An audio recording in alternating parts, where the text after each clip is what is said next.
नमस्कार विद्यार्थी मित्रांनो, आजच्या भागामध्ये मी तुमचं सर्वांचं स्वागत करते। तर आज आपण 2026च्या CTT परीक्षेसाठी बालमानसशास्त्र या विषयाचे महत्त्वाचे प्रश्न आज आपण पाहणार आहोत। मागील भागामध्येही आपण बालमानसशास्त्राचे महत्त्वाचे प्रश्न पाहिलेले आहेत। तर आजच्या भागामध्ये आपण बालमानसशास्त्राचे उपयोजनात्मक प्रश्न कसे असतात आणि ते प्रश्न कसे सोडवायचे हे पाहणार आहोत। जर व्हिडिओ आवडत असेल तर व्हिडिओला लाईक आणि सबस्क्राइब करा। तर आजचा पहिला प्रश्न आहे, बाल विकास की सबसे उपयुक्त परिभाषा है।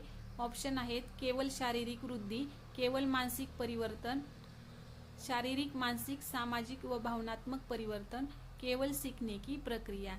तर या प्रश्नाचं योग्य उत्तर असणार आहे पर्याय क्रमांक सी, शारीरिक मानसिक सामाजिक व भावनात्मक परिवर्तन। तर हा जो प्रश्न आहे हा प्रश्न उपयोजनात्मक आहे। या प्रश्नाचं उत्तर आपण आपल्या बुद्धीच्या तर्कावर सुद्धा देऊ शकतो, कारण विकास हा फक्त केवळ शारीरिक वृद्धीने किंवा मानसिक परिवर्तनाने होत नाही, तर त्यासाठी शारीरिक मानसिक सामाजिक व भावनात्मक परिवर्तन असावं लागतं। म्हणजेच बाल विकास की सबसे उपयुक्त परिभाषा है शारीरिक मानसिक सामाजिक व भावनात्मक परिवर्तन। प्रश्न है, विकास और अधिगम में मुख्य अंतर यह है कि ऑप्शन है दोनों समान है, विकास जन्मजात और अधिगम अर्जित होता है, अधिगम जन्मजात विकास अर्जित दोनों असंबंधित है। तर या प्रश्नाचं योग्य उत्तर असणार आहे पर्याय क्रमांक बी, विकास जन्मजात अधिगम अर्जित होता है। पुढचा प्रश्न, सिर से पाँव की ओर विकास सिद्धांत कहलाता है। ऑप्शन आहेत निकट से दूर, ऊपर से नीचे, सामान्य से विशिष्ट, सरल से जटिल। तर या प्रश्नाचं योग्य उत्तर असणार आहे पर्याय क्रमांक बी, ऊपर से नीचे। सिर से पाँव की ओर विकास का सिद्धांत को ऊपर से नीचे कहलाता है। पुढचा प्रश्न, निम्न में से कौन सा विकास का सिद्धांत नहीं है। ऑप्शन आहेत विकास सतत होता है, विकास क्रमबद्ध होता है, विकास सभी में समान होता है, विकास में व्यक्तिगत भिन्नताएं होती है। तर हा सुद्धा प्रश्न उपयोजनात्मक आहे। प्रश्नाचं उत्तर असणार आहे पर्याय क्रमांक सी, विकास सभी में समान होता है।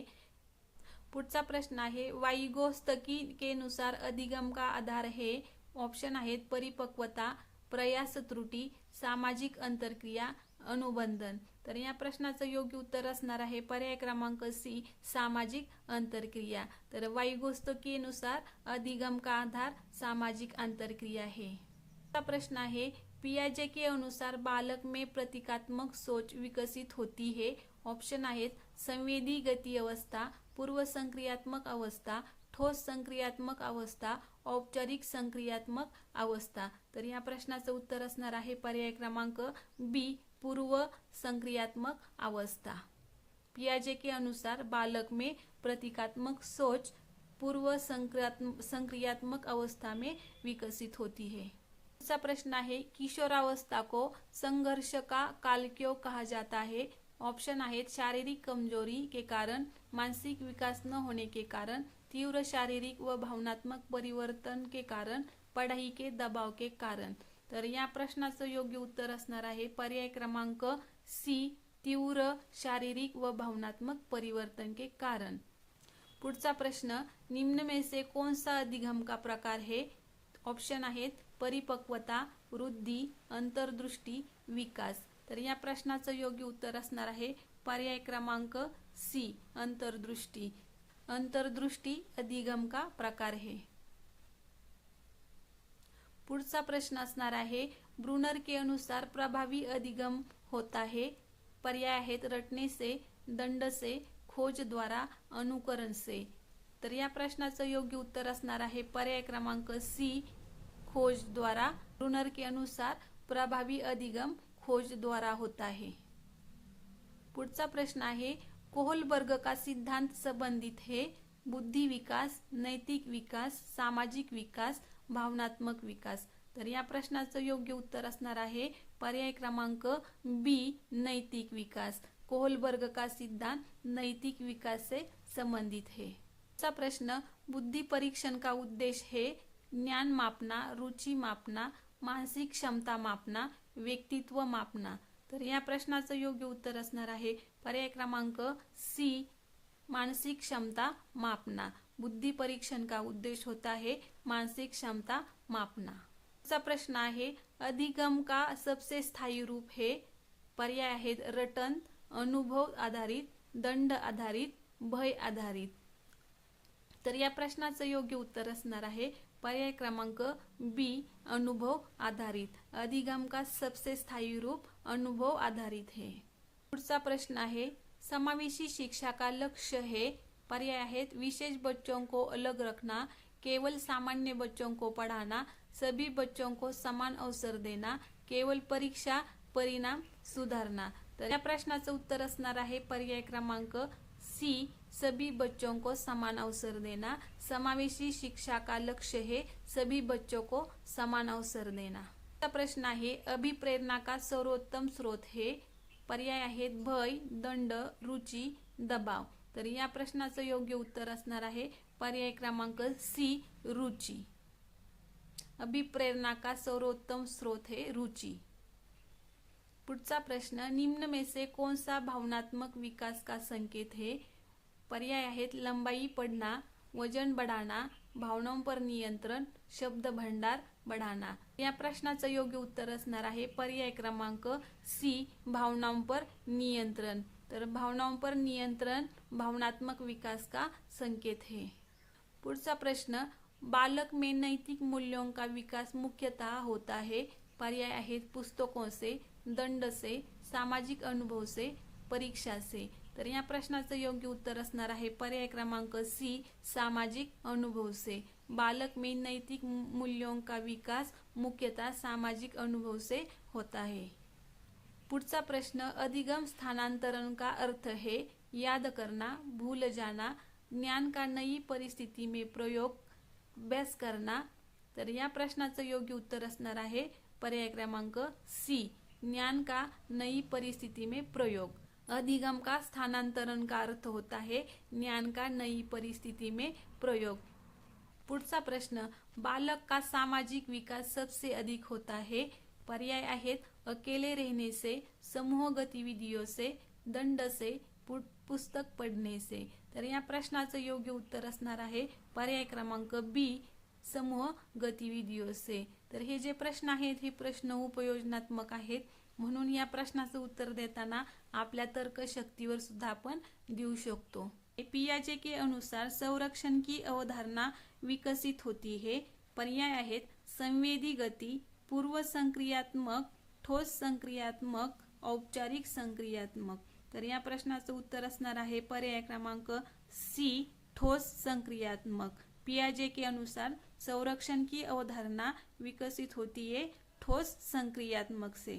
पुढचा प्रश्न, रचनात्मकता का संबंध है? पर्याय आहेत नकल से, रटने से, नए विचारों से, दंड से।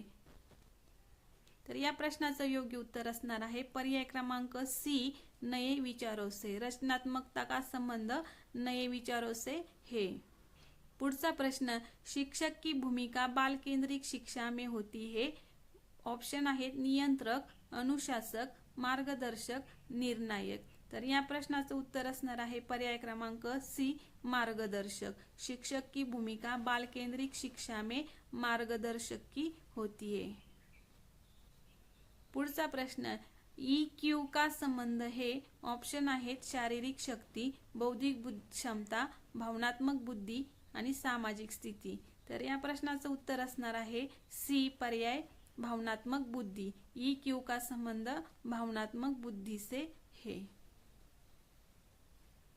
पुढचा प्रश्न आहे, बालक सबसे अधिक सीखता है? पर्याय आहेत भय से, दबाव से, अनुभव से, दंड से। तर या प्रश्नाचं योग्य उत्तर असणार आहे पर्याय क्रमांक सी, अनुभव से। तर हा प्रश्न सुद्धा घेतलेला आहे आपण, हा उपयोजनात्मकच आहे। पुढचा प्रश्न, परिपक्वता का संबंध है? पर्याय आहेत अधिगम से, विकास से, अभ्यास से, दंड से। तर या प्रश्नाचं उत्तर असणार आहे पर्याय क्रमांक बी, विकास से। परिपक्वता का संबंध विकास से है। पुढचा प्रश्न, बालक में भाषा विकास सबसे पहले किससे जुड़ा होता है? ऑप्शन आहेत लेखन, पठन, श्रवण, व्याकरण। तर या प्रश्नाचं उत्तर असणार आहे पर्याय क्रमांक ए, श्रवण। बालक में भाषा विकास सबसे पहिले श्रवण से जुड़ जाता है। पुढचा प्रश्न असणार आहे, सीखने का सर्वोत्तम वातावरण हे ऑप्शन आहेत भययुक्त, तणावपूर्ण, प्रेरणादायक, कठोर अनुशासन वाला। तर या प्रश्नाचं योग्य उत्तर असणार आहे पर्याय क्रमांक सी, प्रेरणादायक। तर प्रेरणादायक वातावरण हे सीखने का सर्वोत्तम वातावरण है। तर पुढचा प्रश्न आहे, निम्न में से कौन सा अधिगम को प्रभावित नहीं करता? ऑप्शन आहेत प्रेरणा, बुद्धी, वातावरण, लंबाई। तर या प्रश्नाचं योग्य उत्तर असणार आहे पर्याय क्रमांक डी, लंबाई। तर लंबाई अधिगम को प्रभावित नहीं करती। पुढचा प्रश्न, सामाजिक अधिगम सिद्धांत प्रतिपादित किया। पर्याय आहेत पियाजे, स्किनर, बेंडुरा, थॉर्नडाइक। तर या प्रश्नाचं उत्तर असणार आहे पर्याय क्रमांक सी, बेंडुरा। सामाजिक अधिगम सिद्धांत बेंडुरा ने प्रतिपादित किया है। बालक की पहली पाठशाला होती है। ऑप्शन आहेत विद्यालय, समाज, परिवार, खेल, मैदान। या प्रश्नाचं उत्तर असणार आहे परिवार, सी। पर्याय ऑप्शन क्रमांक सी, परिवार। बालक की पहली पाठशाला परिवार होती है।